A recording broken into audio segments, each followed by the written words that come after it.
गरीब साध साध सब नेक हैं, आप अपनी ठोरे, जो सतलोक ले जाएंगे वो साधु कोई और। जीव हमारी जाति है, मानव धर्म हमारा, हिंदू मुस्लिम सिख ईसाई धर्म नहीं कोई न्यारा। परमात्मा ने कहा कि फिर वो बिचली पीढ़ी का जो समय आएगा उसमें मैं आऊंगा फिर। धर्मदास तो चिंता मत करे, क्योंकि बहुत चिंतित हो गए थे धर्मदास जी कि भगवान आज तो अच्छा समय है और कलयुग और आगे बढ़ेगा, उसमें तो और ज्यादा कृतघ्नी व्यक्ति हो जाएंगे, फिर आपकी बात ने कैसे मानेंगे। तो परमात्मा ने कहा था मैं मना लूंगा, ऐसा ज्ञान दूंगा कि उनके हृदय में समाओगा और फिर एक बार दोबारा सतयुग जैसा माहौल हो जाएगा। राग द्वेष खत्म, माया की दौड़ खत्म, सारा सब ज्ञात में माला, चाहे कोई खेत में, चाहे मजदूर है, चाहे घर पे है, मंत्र करेंगे। आजकल ऐसे इंस्ट्रूमेंट बना दिए परमात्मा ने, ये मोबाइल तक डाल दिए जेब में, मोबाइल ना तो एक और चला दी जिसमें एक चिप डाल लिया, अपना सारा दिन बोले तो वो हाली की भी जेब में, पाली की भी जेब में, मजदूर किसान दुकानदार की जेब में रहेगा। मंत्र चल रहे हैं, दूसरे को पता नहीं क्या सुन रहा है। ये काम आया तो ठीक है, बंद कर दिया, अपना काम करा, फिर चालू कर दिया। और किसान मजदूर को तो चाहे कान में लाए। दास का जन्म किसान परिवार में हुआ, हमने देखा पाली जाते थे, वो कितो खड़े होकर अग्नि गान लग जाते, नो कान बहादुर के और कोई काम नहीं, कोई कुछ गा रहा है, कोई कुछ गा रहा है। हाली है वो भी अपना हाल के साथ साथ फिल्मी गाने बोल रहा है, तो फिर हम अपने भगवान की वाणी बोलिया करेंगे, यही सुना करेंगे। उससे बोया हुआ बीज भी अच्छा होगा, जहां भगवान की चर्चा सुनते सुनते चलते चलते श्रवण करते हुए बीज बोया जाएगा खेतों में हाली के द्वारा, तो उसके अंदर भी संस्कार होंगे और अच्छे खाने वाले में भी वो गुण प्रवेश होते हैं। वचन की इतनी शक्ति होती है। हम फिर वहीं आते हैं जहां से प्रारंभ हुआ था। अब उस परमात्मा के पाने का, उस भक्ति का जो विधि क्या है, सतलोक जाने की, उस लोक को पाने की जहां सदा सुखी रहता है प्राणी, उसकी साधना क्या है, वो 3 बार में पूरी होती है। तो प्रथम मंत्र जो है, ये पहले 5 नाम देते थे परमात्मा, अब कंप्लीट कोर्स अब देना है। जिन महापुरुषों को दिया उनको तो कंप्लीट दे दिया था कि तुम ये सिमरण करो, लेकिन आगे ये दान करना। गरीबदास जी के बारे में परमात्मा ने कहा था कि 12वां पंथ जो गरीबदास का होगा 1774 में उसका जन्म होगा, फिर उसको मिलूंगा मैं आकर के। संवत 1784 में कबीर परमात्मा सतलोक से आए थे, वो लीला करते हैं मालिक ऐसे ही, और गरीबदास जी को मिले थे। 10 वर्ष के बालक थे गरीबदास साहब, खेतों में पाली थे अपने गौओं के, तो वहां से परमात्मा उनको प्रथम मंत्र देकर गाय के दूध के द्वारा, वो पान का अर्थ होता है पेय पदार्थ के साथ में, दादू साहिब जी को दिया था एक पान के पत्ते पे अपने करमंडल से जल डालकर। और भी लीला है लेकिन वो बार बार बतानी समय नहीं इतना, तो उससे दिया था। गरीबदास जी को दूध के साथ दिया था। तो अब वो जो परवाना प्रथम है, वो पान परवाना यानी पेय पदार्थ के साथ दिया गया भक्ति का मंत्र, वो पान परवाना कहलाता है। दास आपको जो देता वचनामृत, वचन से उसको बना दिया जाता अमृत, और साथ में मिश्री, ये आपका और प्रथम मंत्र दिया जाता। अब ये 7 मंत्र का देना है। ये 7 मंत्र का क्यों देना है, अब ये कहां प्रमाण है, ये सूक्ष्म वेद के अंदर है। और वो सूक्ष्म वेद परमात्मा ने दोबारा वाणी गरीबदास जी के माध्यम से क्यों उजागर करवाई, क्योंकि उनको मालूम था कि ये काल के दूत कबीर पंथ में, कबीर पंथी कवा के उसमें फेरबदल कर देंगे। तो कबीर सागर में बहुत सारा इन्होंने कुछ परिवर्तन करने की चेष्टा की है, जिसने जो अनुकूल लगा वैसे ही फिर बदल कर दिया। तो उसकी पूर्ति कबीर परमेश्वर जी ने, परम अक्षर ब्रह्म ने, आदरणीय गरीबदास साहिब जी गांव छुड़ानी जिला हरियाणा वाले के द्वारा कराई है। तो उसमें ब्रह्म वेदी के अंदर गरीबदास जी ने अपने ग्रंथ साहिब में, जो कि एक गोपाल दास नाम के दादूपंथी संत ने लिखा था और आदरणीय गरीबदास साहिब जी ने बोला था, तो उसमें कंप्लीट लिख रखा है, ये पूरे 7 मंत्र लिखे। और पूरा जो है गरीबदास का जो पंथ है इस मंत्र को कभी प्रयोग नहीं करता। वो क्या नाम देते, क्योंकि दास का निकास उस गरीबदास पंथ से ही है। मेरे गुरुदेव को छोड़कर इन मंत्रों को कोई गरीबदास पंथ में नहीं देता था। अब चाहे इस दास की सुनकर कोई देने लग गया हो तो वो अधिकारी नहीं है, क्योंकि परमात्मा ने एक ही परंपरा लानी थी, लिंक जोड़ के यहां तक इस दास तक। तो मेरे जो गुरु जी के जो गुरु भाई थे उससे भी दास मिला था। वो बहुत वृद्ध हो रहे थे। गोपालपुर गांव है खरखोदा के पास, जिला सोनीपत हरियाणा में। उस गोपालपुर गांव में गया था दास, तो वहां एक बहुत बुजुर्ग से थे। पता लगा था मैं कि हमारे गुरु जी के गुरु भाई है। उनसे बातचीत हुई, उनसे पूछा आप क्या मंत्र देते हो। वो कहते हैं, उनके शिष्य बैठे थे, उनसे पूछा कि ये देते हैं ओम भगवते वासुदेव नमः, और कीर्तन करते हैं, ज्यादातर वाणी बोलकर कीर्तन करते हैं। ठीक है। फिर पूछा कि दूसरा एक मंत्र और भी देते हैं, वो केवल साधु संतों को देते हैं, जो जिनको वो संत बना देते हैं, कपड़े दे देते हैं लाल। वो क्या मंत्र देते हैं? सोहम मंत्र देते हैं। बस सो बाहर हम अंदर, 2 भाग करके जाप करना होता है। फिर ये दास गरीबदास पंथ के सभी आश्रमों में लगभग गया, तो वहां भी संतों से डिस्कस की, तो उन्होंने यही बताया कि जो संत बन जाते हैं उनको देते हैं सोहम मंत्र, सो बाहर हम अंदर, ऐसे जाप करना। और गृहस्थियों को देते हैं हम ये ओम भगवते वासुदेव। उन जिन्होंने उपदेश प्राप्त था उन्होंने भी बताया, क्योंकि फिर गुरु भाई एक पंथ के हो गया, आपस में डिस्कस कर लेते थे, बता देते थे। फिर उनसे दास डिस्कस करता था कि गरीबदास जी ने ऐसा ऐसा लिखा है कि सोहम ऊपर और है, सत सुकृत एक नाम, वो कौन सा? सोम के ऊपर कोई मंत्र है? कहते नहीं ऐसा कुछ नहीं, और कुछ नहीं, बस इतना ही। हाँ भाई ठीक है। तो मेरे पूज्य गुरुदेव को, क्योंकि परमेश्वर कबीर साहब से गरीबदास जी को वे मंत्र दिए गए और उनको बता दिया था कि आगे नहीं बताना किसी को, लिखवा दे, सारे लिखवा दिए उन्होंने। तीनों मंत्र लिखवा रखे हैं, सार नाम भी, सतनाम भी, और ये प्रथम मंत्र भी। तो उसके बाद फिर गरीबदास जी ने शीतलदास जी को, यह हमारी पूरी गुरु परंपरा है आपके, इसमें भक्ति बोध नामक एक पुस्तक है जो नित्यनेम की बना रखी, इसमें कंप्लीट लिखा हुआ है। परम पूज्य कबीर परमेश्वर जी से उपदेश प्राप्त हुआ आदरणीय गरीबदास साहिब जी को, और पूरा ज्ञान दोबारा मालिक ने, कबीर परमेश्वर जी ने अपना अध्यात्म कंप्लीट कोर्स और ज्ञान गरीबदास जी के द्वारा दोबारा प्रकट करवाया, उजागर करवाया। तो गरीबदास जी ने दिया संत श्री शीतलदास जी को। शीतलदास जी का आश्रम है गांव बराना, जिला झज्जर, पहले रोहतक था। और शीतलदास जी ने दिया संत ध्यानदास जी को, ध्यानदास जी ने दिया रामदास जी को, रामदास जी ने दिया संत ब्रह्मानंद जी को। अब ब्रह्मानंद जी से फिर आनंद शुरू हो गए सभी, जैसे इनका क्रोथा के अंदर एक छतरी है इनके नाम की। और फिर श्री ब्रह्मानंद जी से संत जुक्तानंद जी को मिला, संत जुक्तानंद जी से संत गंगेश्वरानंद जी को मिला। बाजितपुर दिल्ली में इनका आश्रम है। और संत गंगेश्वरानंद जी से संत चिदानंद जी, पंडित चिदानंद जी महाराज को मिला। ये पंडित क्यों कहलाए चिदानंद जी? ये वैसे जाट कुल में जन्म था इनका, लेकिन ये काशी विद्यापीठ से पढ़कर 4 विषय के आचार्य बन गए थे, इसलिए पंडित चिदानंद नाम से जाने जाते। और श्री चिदानंद जी से मेरे पूज्य गुरुदेव जी संत रामदेवानंद जी को ये नाम मिला, उसने फिर इस दास को दिया। तो ये कड़ी बनी आई थी। केवल इस परंपरा में गरीबदास जी को कबीर साहब ने हिदायत दे दी थी कि केवल एक संत सिलेक्ट करना जो मैं संकेत करूंगा तुझे।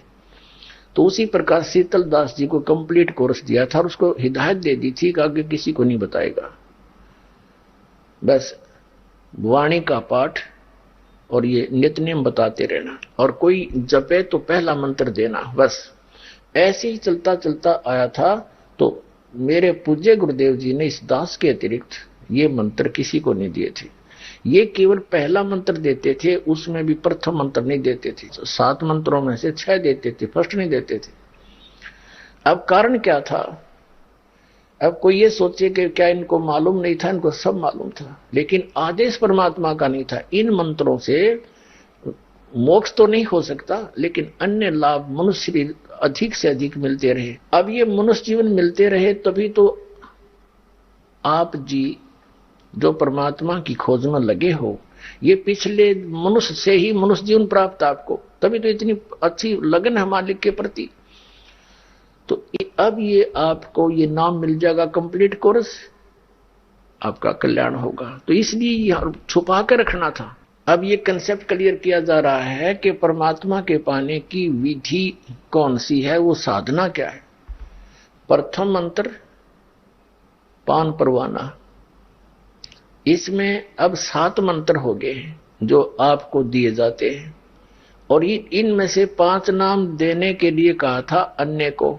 तो धर्मदास जी ने अपने वंशजों को यही 5 नाम दिए थे, जो करने नो दीदार महल में प्यारा है, एक शब्द है, उसके फर्स्ट में अभी आपको बताया था। और कबीर साहब जी ने, जो धर्मदास जी का पुत्र था, चूड़ामणि जी, जिसको मुक्तामणि नाम से भी जाना जाने लगा, उनको भी नाम दिया। जब ये 5 नाम दिए थे और 5 नाम देने के लिए आगे आदेश दिया था, तो मुक्तामणि जी ने वो 5 नाम का ही उपदेश देना शुरू किया अपने वंशजों को, और भी कोई लेने आया उनको भी। फिर 6ठी पीढ़ी में जो संत आए, उनको कोई अन्य व्यक्तियों ने इस बात पर टोका टाकी कर दी कि भी तुम कहो तो सतपुरुष की पूजा करनी, इन देवताओं की भक्ति हमने नहीं करनी, और भक्ति दे रहे हो तुम इन्हीं की। अब वो इस बात को डिफाइन नहीं कर सका, इस तरह का उसके पास उत्तर नहीं था, इसलिए उसने विचलित होकर के नाम बदल दिए कि अब ये क्या कहेंगे हमारे को। उसके अपने ज्ञान से वो भी जचा उसने कि ठीक ये विवाद से, तो उसने वो 5 नाम खत्म कर दिए और एक सेंटेंस पूरा, एक आरती सी बता दी। अजर नाम, अमर नाम, अमी नाम, पाताले सब सिंधु नाम, यही हंस का काम, 5 नाम ले हंस सतलोक समान। 5 नाम जो है सहयोगी है उसमें। ये 5 नाम भी हमने लेने हैं, क्योंकि यहाँ कंठ कमल तक हमने जितने भी प्रधान हैं, इन कमलों के मुखिया हैं, हेड ऑफ द डिपार्टमेंट हैं, इनसे नो ड्यू सर्टिफिकेट लेना है। हमने स्वदेश जाना है। स्वदेश जाने के लिए जिस देश में हम रह रहे हैं, वहां का जितना भी ऋण है वो चुकाना पड़ेगा। तो ये साधना है जो है इन मंत्रों का, ये पूजा नहीं है इनकी, ये तो इनकी मजदूरी है, इनका ऋण हमारे ऊपर। जैसे हमने बिजली का कनेक्शन ले रखा है, तो बिजली का बिल भरना हमारी पूजा थोड़ी है, तो हमारी आवश्यकता है। बिल भरेंगे तो लाइट चालू रखेंगे कनेक्शन, नहीं तो पावर काट देंगे। ऐसे टेलीफोन का बिल भरना है, वह पानी का बिल भरना है, और भी जैसे कोई गैस का कनेक्शन ले रखा है, तो इनके बिल हमने भरने पड़ेंगे, भरने चाहिए, करते हो है, तभी हमें सुविधा मिलेंगी। तो इन ब्रह्मा विष्णु महेश के इन नामों की कमाई है, ये साधना है। इनकी मजदूरी करके इनको टैक्स देते रहेंगे, तो ये हमें यहाँ की सुविधा देते रहेंगे, क्योंकि यहाँ की यही प्रधान है। और जब हम यहाँ से चलेंगे तो इनका कोई ऋण हमारे ऊपर नहीं रहेगा, ये हमें नो ड्यू सर्टिफिकेट देंगे कंठ कमल तक। और अब इसलिए देना है, ये 2 मंत्र और इसमें ऐड किए हैं कि हमने मोक्ष प्राप्ति करनी है। पहले केवल मनुष्य जीवन ही प्राप्त कराना था इस प्राणी को, ताकि यहां तक आ जावे, भक्ति की आस्था बनी रहे इसकी, और उनसे संसारिक लाभ इनको मिलते रहते हैं। तो फिर हम जब यहां पहुंच जाएंगे, कंठ कमल यहां है, वो कमल बैक में, तो यहां तक समझो मूल कमल में गणेश जी, फिर स्वाद कमल में ब्रह्मा और सावित्री जी, नाभि कमल में विष्णु और लक्ष्मी जी, हृदय कमल में पार्वती और शिव जी, और कंठ कमल में श्री देवी दुर्गा जी। तो यहां तक जो इन 5 नामों का मंत्र की कमाई आपको यहां से बरी करावेगी, वहां तक आपको फ्री कर देगी। जब आप संसार छोड़कर चलोगे तब पता लगेगा इसका। तो जब आप चलोगे तो अपने आप आपके 9 सर्टिफिकेट होंगे, आपका पासपोर्ट होगा, क्योंकि आपने उपदेश ले रखा है सतनाम का। तो सतनाम जो 2 अक्षर का है, गीता जी अध्याय नंबर 17 के श्लोक नंबर 23 में ओम तत्सत इति निर्देश है ब्रह्मण त्रिवेद समर्थ है। अब सतनाम का काम शुरू होगा जब हम कंठ कमल से आगे चलेंगे, त्रिकुटी पर पहुंचेंगे। त्रिकुटी इज द इंटरनेशनल एयरपोर्ट। त्रिकुटी अंतरराष्ट्रीय हवाई अड्डा समझ लो यहां के लोक का। तो त्रिकुटी पर जाकर के जिसने भी जहां जाना होता है, जिस भी इष्ट की पूजा कर रखी है, जिसने साधना कर रखी है, वहां से फिर वहीं जाएगा, वहां से कोई फेरबदल नहीं होगी उसकी। तो त्रिकुटी पर जाकर जैसे गीता अध्याय नंबर 18 के श्लोक नंबर 66 में कहा कि सर्वधर्मान परित्यज माम एकम शरणं व्रज अहम तवा सर्व पापे मोक्ष्यामि मा शुच। अब ये गीता ज्ञानदाता कहता कि अर्जुन तो मेरे सत्र की जो पूजाएं हैं वो कौन कौन सी पूजाएं इसकी? एक तो ओम नाम की, एक 5 यज्ञ करते हैं हम। एक यज्ञ है धर्म की, जैसे यहाँ भंडारे चलते हैं, आप दान करते हो, उसका सब बहन भाइयों को भंडारा किया जाता है। दुखी प्राणी आते हैं, भगवान की अच्छी आत्मा यहाँ आती है, तो इनको खिलाया हुआ अन्न दान भोजन बहुत लाभ देता है। वैसे तो भोजन राह चलते व्यक्ति को कोई भी द्वार पा जा, चाय पानी भोजन दूध अवश्य कोशिश करे पिलाने खिलाने की, उससे भी पुण्य होता है। लेकिन ये अलग पुण्य है। जैसे एक तो पशु पालते हम, एक तो गाय है बगैर दूध वाली, वो भी कोई बुरी नहीं है, तो और एक दूध वाली, तो दूध वाली को हम अलग से आहार देते हैं। तो उसको आहार जो देते हैं वो बेनिफिट देती है, दूध देती है, और आहार हम दूसरी को भी खिलाते हैं, वो कुछ नहीं दे पाती। तो इस प्रकार हमने ये समझ लो कि जो संत भक्तों को खिलाया जाता है तो उसका प्रतिफल मिलता है शीघ्र, ऐसा समझो। तो ये धर्म यज्ञ है। अब लाभ तो उनसे भी होता है जो आम प्राणी को हम भोजन कराते हैं, आने वाले को, वो भी बहुत पुण्य है। भूखा भोजन देते हैं, पहुंचेंगे परवान, उसका भी पुण्य है। तो कहने का भाव यह है कि एक तो धर्म यज्ञ, ये भंडारे करते हम अपने यहाँ विधिवत, गुरु बिन माला फेरते, गुरु बिन देते दान, गुरु बिन दोनों निष्फल है, चाहे पूछो वेद पुराण। तो इसमें सबसे पहला गुरु होना चाहिए, सदगुरु कहो चाहे गुरु कहो। ये जिनके इनकम्प्लीट नॉलेज है इसलिए सदगुरु कहना पड़ा उसी को, वैसे गुरु शब्द पर्याप्त है। तो गुरु होना अनिवार्य है और गुरु भी पूर्ण हो। अब गुरु की पहचान यह अलग विषय बनेगा। गरीबदास जी ने बताया है सतगुरु गुरु की क्या पहचान होती है। कहते सतगुरु के लक्षण कहूं मधुरे बैन विनोद और 4 वेद 60 शास्त्र, वो कहे 18 बोध। यानी वो कंप्लीट नॉलेज, स्पिरिचुअल नॉलेज रखता है, वो संपूर्ण अध्यात्म मार्ग ज्ञान रखता है, वो सभी वेदों गीता पुराणों का ज्ञान रखता है, वो सतगुरु समझ लेना। ये तो फर्स्ट पहचान है उसकी। और दूसरी पहचान गीता जी अध्याय नंबर 15 के श्लोक नंबर 1 में कही है कि उल्टा लटके संसार रूपी वृक्ष को जो कंप्लीट विभागों सहित बताता है, सवेदवित वो तत्वदर्शी संत है। जैसे परमेश्वर ने स्वयं ये ज्ञान बताया था 600 वर्ष पहले, तो ये तो है तत्व ज्ञान, और उसको जो जानता है वो सतगुरु है। परमेश्वर ने बताया था कि अक्षर पुरुष एक पेड़ है, निरंजन वाकी यानी सर पुरुष वाकी डार, और तीनों देवा शाखा है, ये पात रूप संसार। परमात्मा ने स्वयं बता रखा है सच्चिदानंद घन की वाणी को, और उसके अनुसार शास्त्र अनुसार जो ज्ञान देता है वो सदगुरु है। तो वो ज्ञान इस दास को प्राप्त हुआ। इस दास ने 1994 से इसको बताना शुरू कर रखा है, जब से आदेश हुआ था इस नाम के और ज्ञान के देने का। ये सदगुरु की पहचान बताई है कि उल्टे लटके हुए संसार रूपी वृक्ष को जो बता देगा वो तत्वदर्शी संत होगा। जैसे गीता जी अध्याय नंबर 15 के श्लोक नंबर 16-17 में 3 पुरुष हैं। पुरुष माने परमात्मा, प्रभु, ब्रह्म, राम, 3 राम है। एक सरपुरुष ये नासवान ब्रह्म है। अक्षर पुरुष ये 7 संख ब्रह्मांड का मालिक जिसको परब्रह्म कहते हैं। पार ब्रह्म अलग है, परब्रह्म अलग है।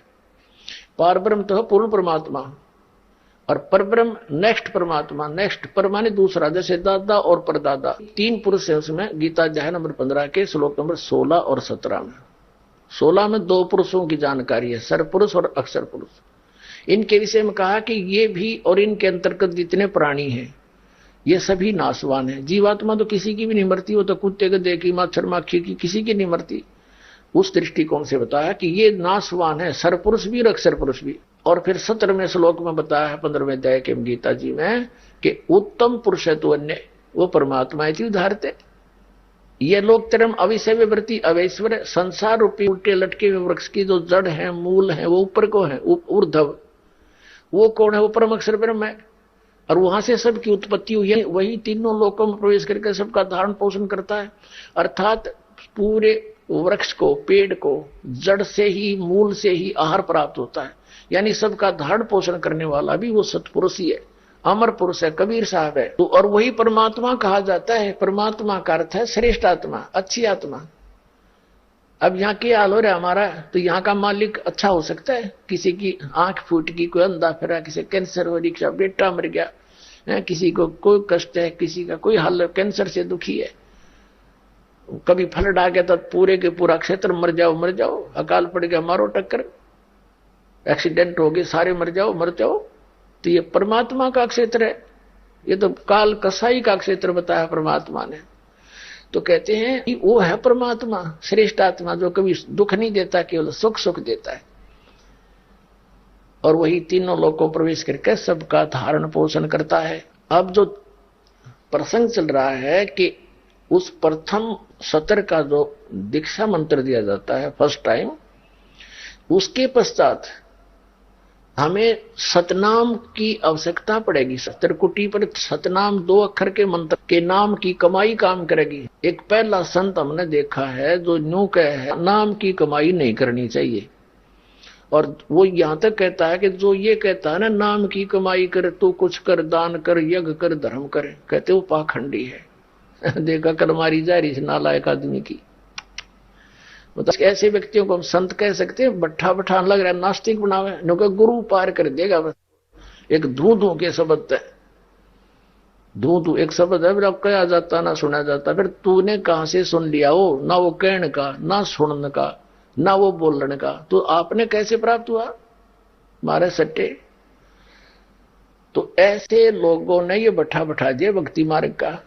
अन्यों का है इस पूरे ब्रह्मांड में, इस ब्रह्मांड में मेरे पास जो वस्तु है किसी के पास नहीं, नाशकरण की वस्तु है तेरे पास, जीवन की बट्ठा बठान की, और इसी की जरूरत बिना किसी दे तेरे पास बनी रहे। वो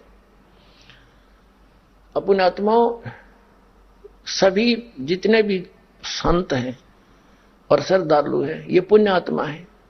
अब बिना ज्ञान के डले ढोरे हैं। अब परमात्मा ने इस दास को भेजा है। अगर ये भगत है और संत है, संत का अर्थ क्या है? क्या वो खुदा बन गया? वो भी तो परमात्मा के पाने की ही के प्रयत्न में है। अगर भगवान नहीं मिला तो ये कहते हैं उस साहिब के दरबार में उल्टे लटके ये संत और महंत, गधा बना फिरेगा, फिर कहां जाएगी? या फिर इसकी जो आज बना बैठा है ये प्रभु। अब दास जो आपको बता रहा है ये 5 यज्ञ करनी होती है। यज्ञों का जो चल रहा था, 5 यज्ञ है। एक यज्ञ धर्म की, दूसरी यज्ञ ध्यान। अब ध्यान ये हठ योग नहीं, जैसे किसी का कोई टेंशन हो जाती है किसी बात की, तो रह कर उसका दिमाग वहीं रहता, माइंड बात करता है, 2 सेकंड के बाद फिर अकेला हुआ ना, और वहीं ध्यान वो उसी पर रहता। तो ऐसे इस मंत्र के ऊपर परमात्मा की महिमा पर ध्यान रहे, उसके गुणगान, उसकी याद बनी रहे। This is meditation. ये सहज ध्यान है कि संसारिक बातों में कम और मालिक पर ज्यादा आपकी सुरती टिकी रहे। That is meditation. संतों का ये सहज ध्यान है, सहज मार्ग है। जैसे आप यहाँ सत्संग में आते हो तो यहाँ आपका ध्यान मालिक में रहता है। ये ध्यान यज्ञ हो रही है। एक यज्ञ धर्म की, दूसरी यज्ञ ध्यान, तीसरी यज्ञ हवन की। यहाँ देसी घी की जोत जलाई जाती है और सबको सलाह दी जाती है घर घर में अपना जोत जगाओ। पहले हमारे पूर्वज सभी यही किया करते थे। इन नास्तिकों ने ये भी बंद करा दिया, ये धन धन सदगुरु जय गुरुदेव वाले और राधा स्वामी वाले और ये इस तरह के जम्मू वाले, इन्हें सब बंद करवा दिए। कुछ नहीं करना, दान नहीं करना, यज्ञ नहीं करना है। वो भी जो थोड़ा बहुत रहा थी हवन यज्ञ की मिलनी थी वह भी बंद करवा दी। और ज्ञान इनका कक्ष है नहीं। ज्ञान यज्ञ हुआ करे सत्संग से, और सत्संग कहते हैं सच्चे ज्ञान को। इनका ज्ञान निराडंगा।